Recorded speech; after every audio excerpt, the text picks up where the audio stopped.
Hey guys, DJ here with Top Tech Cards and Games. In this video I want to do a deck profile for the Performage Pendulum deck, as some people are calling it like Pepe, which I think is just a ludicrous name, but it'll end up sticking and I'll start using it, unfortunately.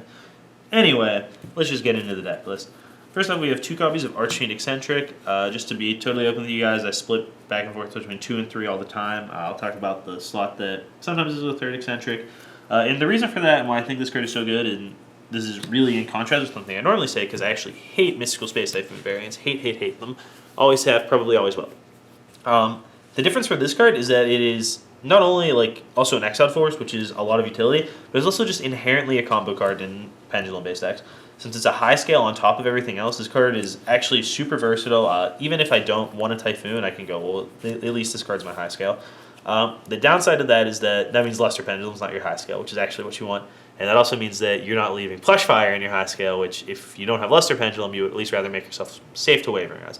The upside of this card is that while the mirror is super prevalent, being able to bounce or play this card and pop your opponent's set Wavering Eyes is so relevant that it's almost an auto-include to me to say I'm playing some number of this card. I don't know if 3 is correct. Like I said, I'm on 2 right now, and the card I replace it with also will help deal with Wavering Eyes. But it is so key, and I can't stress this enough, to make your plays ensuring that you won't get blown out by your opponent's set Wavering Eyes. And Archfiend really helps with that. She also makes you really safe to vanities, and just does a lot of things in general. After that, like I said, the high scale that we really want to have all the time is Luster Pendulum, the Draco Slayer. Luster Pendulum just really gets your deck going. You're going to be able to pop your scale and put it into your extra deck, which means you have an extra card to summon when you Pendulum Summon. He synchros for Ignister, overlays for Magister special summons him, just really helps you put up incredible boards and honestly lets you deal with some of the deck's biggest problem cards through Ignister. Next, a card that not all lists play. I have 3 Samurai Cavalry of the Rep tier. Some decks play Vector instead. Vector is really strong. They like the Vector Painful Decision engine a bit, especially because it lets you set up Mass Chameleon plays, which is cool. But this card is actually really strong, especially against decks like Cosmo, being able to pop their Dark Destroyers and stuff. It's just something you really need to be able to do. Cards that threaten their pilots and their spaceships are just so hard to come by, and this card does both very well. And I think that that's one of the big reasons that I like this list. Draco Slayer plus Samurai Cavalry is also really strong, since you get to put one into your extra deck, search out another one. And then if you have another low scale, you're able to make like a Lagia with these guys, which is just really good. You can also make Dolka. My extra deck is pretty tight. I don't know how I would fit both of them. Right now I have Lagia in it, but we'll talk about that very shortly. Next we have our Performage suite. We have 3 copies of Damage Juggler, which is kind of just a given right now, I think. Damage Juggler is one of the best ways to keep Cosmo from killing you, being able to stop their farm girl from dealing damage and searching, being able to stop 3,000 damage from a Dark Destroyer, just whatever it has to do, this card does it. It also negates Wavering Eyes, which I've already touched on being incredibly key this format. The cards it can search, number 1, the best one is Performage Plushfire. Plushfire is one of your biggest combo pieces with Luster Pendulum. You're able to pop it, get another one. Its effect activates even in your Pendulum zones for its on-field effect. So you pop it with Luster Pendulum, add another copy to your hand, special summon a Performage. You are so far ahead now. You have a guy in play, a guy in your extra deck, and then another copy of this in your hand. It also functions pretty similarly with Wavering Eyes. You pop it, special a guy, you get to add another Pendulum monster to your hand, and that's just a way to really get far ahead. Our other Performage Pendulum monster is Performage Mirror Conductor. We play 3 of him as well because low scales are hard to come by. So really you just take them wherever you can get them. Because of this, we're playing 3 copies of Mirror Conductor. His effect is awkwardly relevant. Oh, excuse me. Oh, jeez. And it comes up more often than I would think it would. Especially when you Draco Slayer or something and get to someone on field. What he does is basically just switch your opponent's monster's attack and defense, or whatever one's lower. It makes their stats the lowest one. In your Pendulum zone, this can help you clear boards out. When you special summon him off your Pendulum guys, he's able to activate on your opponent's turn as well, which will also help you protect boards. It's just a really interesting card. It's got a lot of applications, but mostly it's a low scale. The other stuff is all just icing on the cake. Finally, we have 1 copy each of Hat Tricker and Trick Clown. We play these because, well, 1 Hat Tricker is because you're going to be able to get Damage Juggler into your graveyard if you need to search out an effect like this. If not, we can use cards like Gigabyte. And 1 Trick Clown is because Plushfire is normally just going to summon this, and that seems like it's enough copies. Once it's in your graveyard, it does what it needs to do. You want to have access to it, but 1 copy is more than enough because it's kind of awful to draw. Next up, we have 2 copies of Gigabyte. I don't play anything that Gigabyte can get. He is part of kind of our reptile engine that we can search with King Feral Imps. But 2 Gigabyte, just another card that lets you expand your plays. Sometimes I played the Archfiend Marmot or whatever his name is, which I'll talk about in a second when we get to another card in here. Our other reptiles we have are 1 copy of Mass Chameleon. We're never really going to use Mass Chameleon for his effect. We're not going to summon Mass Chameleon and then special summon Luster Pendulum very often because he just doesn't end up in our graveyard that often. If you do, it's cool. You can do some sweet stuff since you're able to special summon from the extra deck still, so you could make like 2 Exceeds or something. But 9 times out of 10, you get this guy off your King Feral Imps, Pendulum Summon him, then just use him as a tuner to make your Ignister. Lastly, we have 1 Part Naga. Our low scale count is kind of low. Part Naga kind of helps sure that up. We could also play Lizard Draw that you can search with King of Feral Imps to make sure we can get a high scale too, but I haven't been having trouble with the high scale so much, so I just played Part Naga. Then I have 2 copies of Breaker the Magical Warrior. Breaker was something a friend suggested to me that I was super skeptic of at first, actually, because, like, you know, it's 2015 and I'm playing Breaker the Magical Warrior. But then I thought about it some more and said, it's 2015. How can I pass up playing Breaker the Magical Warrior? That's awesome. And Breaker is pretty good, so I'm kind of happy with the inclusion, actually. Just like Eccentric Archfiend, which one of these Breakers is often the 3rd Eccentric Archfiend, and I just keep bouncing back and forth. One of the upsides to playing Breaker is that it threatens your opponent's pilots when they're playing Cosmo. So if they have Farm Girl or Good Witch in play and you summon Breaker and then just press in, they're going to have to use their pilot there, which is really good for you because now they can't slow roll and use their pilot to slip router your Pendulum Scales or summon Dark Destroyer and pop your monster. So this forces them to do that in your battle phase, which means you can, main phase 2, now start making your plays and create a board that can deal with these problems. And I think that is really key to this deck's success, being able to force your opponent's pilots first and then create a board that can deal with what they got. Last monsters, we have 1 copy of Zephyros, which is a really powerful card in this deck. Potentially win more, but I personally haven't thought so far. Just being able to bounce your Pendulum Scales is really good. You can get Luster Pendulum back to your hand in order to summon him. You can also clear your Pendulum Scales if you played, like, if you had 2 5s in there and played Wavering Eyes. That means you wouldn't be able to summon normally if your opponent damage jugglered you. But with Zephyros, you can bounce one of those 5s and replace it with a low scale. So it just gives you a lot of options, and we play a copy of Mathematician, not just to dump Zephyros. We also have Trick Clown and Damage Juggler that are very good cards to put in our graveyard. But this card just helps you expand your plays as well, being able to dump Zephyros, bring it back, being able to use it basically just as a Rhoda for a Performage card by dumping Damage Juggler. Just all really strong abilities. Next up, we have 3 copies of Upstart Goblin, which pretty self-explanatory in a deck like this. There's just not actually that many cards that you want.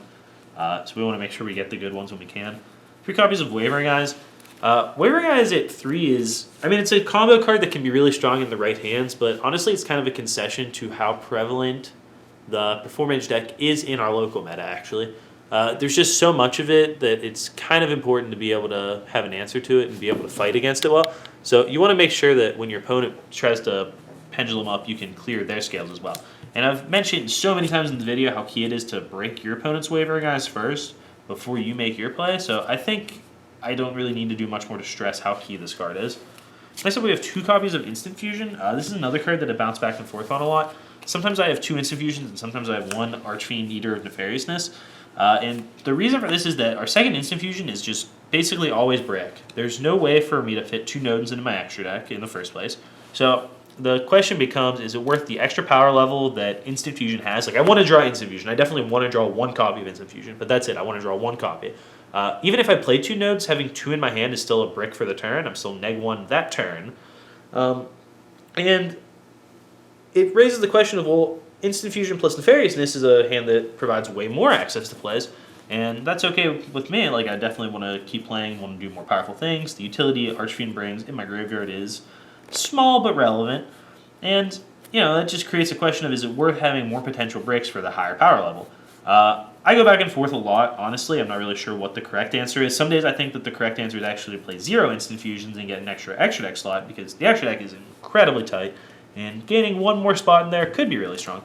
But, you know, this is a change that I go back and forth on a lot, so, you know, keep that in mind if you guys are trying to build a similar deck. You could go either way on that.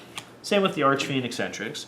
Then we have 1 copy of Foolish Burial. It does everything that I just said before about Mathematician without taking our normal summon or leaving a level 3 body in play. And then finally, I have one copy of Regeki. Regeki clears our opponent's spaceships in Cosmo, which matters, unfortunately. I hate playing cards like Regeki, but this format has sort of forced me to with the banning of Exodon. In the mirror, it also lets you deal with your opponent's boards. One thing I noticed in my early testing of the mirror match was that oftentimes your opponent boards up, you look at your hand, try to make your plays, you go, oh wait, I can't make an Exodon. That board's better than the board I can make you in. Which is really unfortunate, and it honestly doesn't create a ton of interesting counterplay. Not to say that the mirror match is bad. There's a ton going on, a lot of moving pieces, and a lot of plays you can do. But Regeki was just one of the additions I added to... God, I sound stupid. One of the things I added to the deck in order to help deal with those boards and to help deal with Cosmo a little bit. Finally, we have 3 copies of Solemn Scolding. This is actually kind of directly because of the Regeki problem. Like I said, your boards are just... like they're there and you ask your opponent to deal with them. Scolding protects your board very well. It protects it especially well from Regeki. It's a pretty good card in the mirror in general, being able to stop your opponent when they try to set up, negate their Luster Pendulum, put it in the graveyard or something. You know, just keep your opponent off what they're trying to do. Counters Wavering Eyes, counters Damage Juggler on your Wavering Eyes. Scolding is just great. A lot of times in the mirror, you'll find yourself setting like Wavering Eyes plus Scolding, so when your opponent tries to Pendulum up, you can go Wavering Eyes, they Damage Juggler, you use Scolding their Damage Juggler. So now they're out a ton of cards for the turn. Yes, Damage Juggler is just going to replace itself, but that's still one less body they have to play with for that turn. Or one less effect, because now they're forced to get a certain guard. Scolding is not incredible in every matchup. Against Cosmo, the biggest application of the card is honestly that it will save your field from like the Regekis or Dark Holes if they play them. It's got more applications than that, obviously, but your life points are so precious in that matchup that it is kind of hard to play sometimes. Going second in general, the card's a lot worse too, but the pros just seem to outweigh the cons for me, so I keep putting 3 copies in my deck. Move on to the extra deck real quick. I have 2 copies of Ignister in here. The extra deck is so tight. I mean, I could talk about the different cards that I would like to play in here for a long time. And in fact, I'll probably just go over a couple of them and talk about what they add to the deck as well. But I'll talk about first the extra deck that I'm actually using and that I would register if I had to play right now. First off, we have 2 copies of Ignister.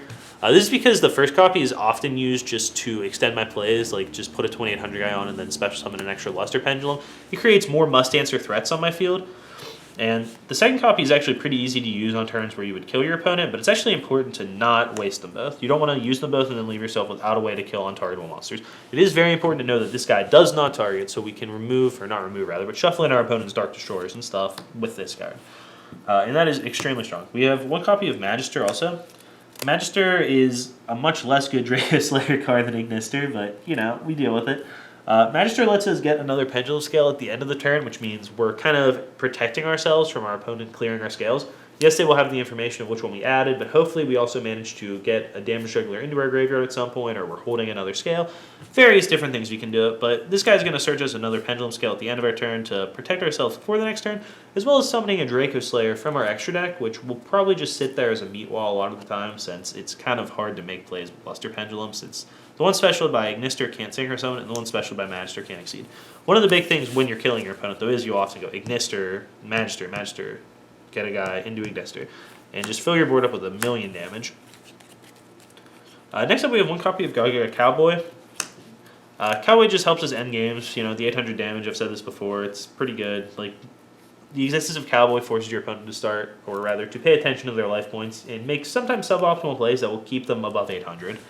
Cowboy also crashes into your opponent's Dark Destroyers, kills every other spaceship, and I think that's really cool. So, just another bonus to the card. 1 King of Fairlamps. Not much to say about him really. He just searches out a ton of cards, lets us continue plays. I've used 2 a couple times. I definitely wouldn't be against using 2 again either. Just space is hard. I noticed when I was using 2, actually, a way I would win games a lot would be to summon 2 King of Fairlamps and then summon an Ouroboros. And then just set a Scolding. But basically, the 1 Ouroboros or 1 Fairlamp and the Ouroboros is probably going to be enough in those situations anyway. 9 times out of 10, it's still a hard board to deal with. But yeah, 1 copy of Ouroboros, because it's kind of just one of the better plays we can do. Just empty into a board, just make it kind of costlessly, honestly. Discard a card from our opponent's hand and still have the ability to bounce something from the field and remove something from their graveyard. Sticking with the 3 material guys, we have 1 copy of number 104 Masquerade. Masquerade is really good because it stops our opponent's Cosmo effects in the battle phase, so if we're killing like their ships or we go to battle, they haven't used a pilot yet and we go to battle, then we're able to just negate them. And that's, again, just a really strong ability. It's just such a good card. On top of that, it keeps your opponent rather from using Damage Juggler to stop you from OTKing them in mirror matches. So there's just so much utility in every relevant matchup. Next up, we have one copy of Trapeze Magician. Trapeze Magician is just a really strong OTK piece, as well as kind of a floater. You put him into plays, 2500, which is reasonable stats, and if your opponent deals with it, you get another Performage.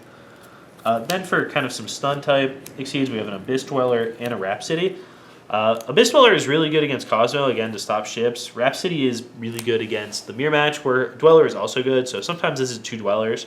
I keep putting Rhapsody back in because the pump effect is actually relevant, and a lot of times in the mirror, I would rather remove my opponent's Trick Clown and Damage Juggler from their graveyard rather than shutting them off for a turn with Abyss Dweller. Then we have one copy of Diamond Direwolf, who is kind of the hidden MVP of this deck's extra. I kind of wish I had 2 sometimes, but they're just really hard to fit in. You really just come in this guy before you plays a lot and pop your opponent's back row. Like, you can go Damage Juggler, Special Gigabyte, make Direwolf, pop your back row. And really, really, really underwhelming play. We neg one ourselves, pop their back row, but now we're going to use Damage Juggler and get to do whatever we want. And a lot of times I do wish I could just play second copy of these because I just want cards that force back rows out. Then we have one copy of Evil Zarlagia. This is me being greedy, most likely, but it would just seem too good to pass up the ability to summon Lagia. Then we have 2 copies of Castel, Skyblaster Musketeer.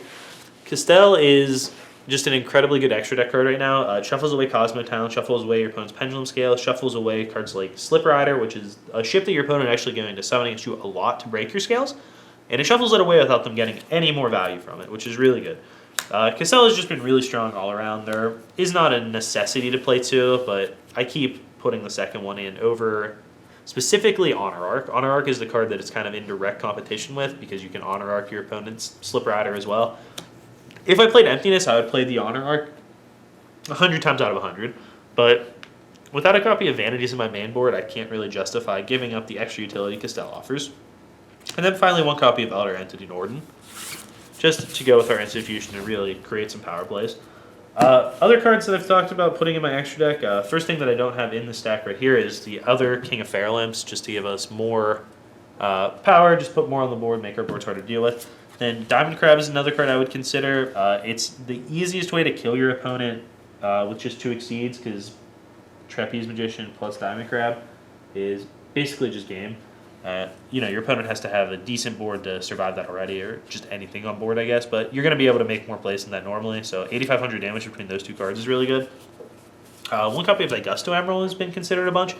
One of the cool things that Emerald does is let us play 2 instant fusions with only 1 node and not have them be dead 100% of the time, so it cuts down on that brick.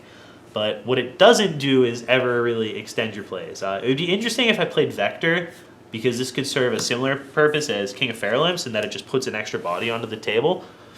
Now, my body would only be 1,800 attack instead of 23, but the extra utility that Augusto Emerald gives would almost certainly be worth playing that instead of a second Fairlamps then. And I definitely would consider that in the Vector build, but in this list I don't really think that Emerald is necessary, though I do consider it a lot. Another one is Karen Gorgon. Gorgon protects your scales. Ragna Zero. Ragna Zero can just kill any card in play with Mirror Mage's effect, which is cool. I already touched on Honor Arc. Evil Zor Dolka. If I could fit both these guys in my extra deck, I would. I'm not sure which one's better, Lagia or Dolka, but that's just a question that I'll have to answer for myself later. Dark Rebellion XYZ Dragon is a card that I've considered, but I don't really love. Alchemic Magician is incredibly strong because you could make it with your clowns, then set a Waver guys or set a Mistaken Arrest out of the sideboard or something. And the last thing is number F-Zero Utopic Future, which you can use to kill your opponent through their spaceships. You just steal them and kill them. This is a card that I would be much more inclined to play if I played 2 King of Fairlamps, because it'd be easier to just float 2 junky rank 4s, play this guy, and still produce enough damage to kill my opponent. And then lastly, a card that's not here would be the second node, and is something to consider, but definitely too hard to fit in my opinion. So there's the extra deck. There's a lot of cards I would want to use, like just not even the things that are, so there's the 15 in there, 16, 17, 18, 19, 20, 21, 22, 23, 24, plus another Fairlamp, plus another Diamond Direwolf, plus another Nodin, plus Giant Hand would go in, plus sometimes a second Dweller. There's 30 cards that I would like to add in my extra deck. And I don't necessarily think that's a bad thing, but I think it's actually really interesting how hard it is to construct the proper extra deck for this right now. And I think that's kind of fun, actually. Just having to make a lot of really difficult decisions about what card goes in your extra deck for kind of just a marginal benefit a lot of the time. Like, the reason you win an event or top an event will probably not be your extra deck choices, and it's such a moving piece that it's so hard to say, well, I didn't play this card, and that's why I didn't top. Because you would have had to cut one of the other cards that probably had some, other ridiculous niche application throughout your tournament. But I do think there is a correct choice for your extra deck, and I don't know where that is yet. I think that's something that you can come through a lot of testing. I think it's something that a lot of players won't ever come to before an event because it's so marginal that it's better to focus your time on really perfecting your play, perfecting your theory, making sure your main board is properly optimized. And I don't think the extra deck should be kind of the highest priority ever for you before a tournament. Anyways, yeah, I hope you guys kind of got some insight about the current state of the Performage deck from this video. The Solemn Scoldings are something that I think most people should be playing, and I don't know that necessarily they are. The spell lineup is pretty standard, not a whole lot to say about it. As far as my monsters go, I think the only thing that not everyone is really aware of would be Breaker and the importance of kind of put on dealing with my opponent's back rows. If you didn't understand how good Zephyros was in this deck, if you haven't tried and you went, wow, what's Zephyros going to do? I strongly recommend you try him in here. It's not something that's kind of in any way like not obvious that he'd be good, but he's even better than I thought he was, and I was already under the impression that he'd be pretty good. So I would definitely try him out if you haven't already.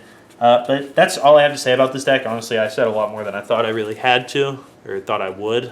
Didn't realize this was already going on 20 minutes, over 20 minutes even. So I hope you guys liked this video. I hope it was pretty informative. If you have questions about the deck, about playing in the format, definitely ask me down below. I'm actually really interested in Yu-Gi-Oh! Right now. Sometimes I kind of wane in and out on my excitement with the game during the school year because I don't have time to play in tournaments really for the most part. Like I still play test with my friends a lot, help them prepare for events, keep up with the game as much as possible. But when I go to regionals and stuff, I'm almost always a vendor, so I don't get to play that much during the year, but I do always keep up and play with people. But right now I'm just really, really enthralled with the game, and I think that the ban list had a lot to do with that, and upcoming changes from Bosch and the Pendulum starter and everything. The game is just in a really new state right now, and I think there's a ton to talk about, and I'd be more than happy to talk to you guys about it. So let me know down in the comments if you have any questions about the deck, about the meta, sideboarding maybe, like for specific matchups. I'm not going to give you guys a sideboard because I think that defeats the purpose of making a good sideboard. And yeah, I'm more than happy to talk about any of that. Make sure you guys like the video and subscribe to the channel. There's plenty more Yu-Gi-Oh! Content coming soon, and I hope you guys are kind of enjoying the content and it's good stuff. If there's something you want to see more of, something you want to see less of, let me know. If you're going to tell me to stop playing with my cards during videos, just don't. I don't care.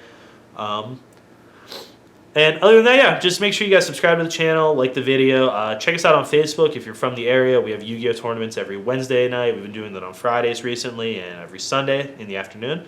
Our website's coming up. We'll have that up soon, top-cardsandgames.com. The Yu-Gi-Oh! Stuff's not on there currently. Some games are, but Yu-Gi-Oh! Is not right now. But keep checking back. There will be stuff on there soon. And if you're ever looking around on TCG Player, we do have our Yu-Gi-Oh! Stuff on there, though. A pretty small selection on there right now. Anyway, just thanks a ton for watching, guys. I hope you really liked the video, and I will see you soon.